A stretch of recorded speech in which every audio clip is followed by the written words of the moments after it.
अजितदादांच्या दबावात येऊन भाजपासोबत जाण्याच्या पत्रावर मी देखील सही केलेली होती। मात्र जयंत पाटील यांनी ते पत्र शरद पवार यांच्याकडे जाऊ दिलं नाही, असा खुलासा जितेंद्र आव्हाड यांनी केलाय। त्याचबरोबर शिवसेनेतील बंडाची आधीच कल्पना होती, त्याबद्दल मी उद्धव ठाकरेंना सांगितलं होतं, अशी धक्कादायक माहिती देखील जितेंद्र आव्हाड यांनी आता दिली आहे। काही जण म्हणाले साहेबांना एकटं सोडून द्या, आपण सगळे जाऊया। आज मी प्रथम महाराष्ट्राला सांगतो की हे सगळं चालू असताना एक माणूस इथे ढसाढसा रडला, त्या माणसाचं नाव आहे जयंत पाटील।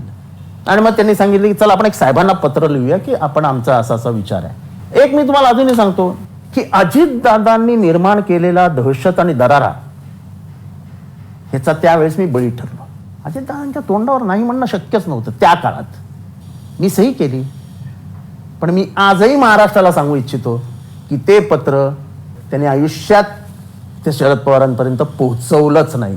एकनाथ शिंदेची पहिली मनीषा होती पहिल्यांदाच मुख्यमंत्री व्हायची, जेव्हा महाविकास आघाडीचं सरकार बनलं तेव्हाच।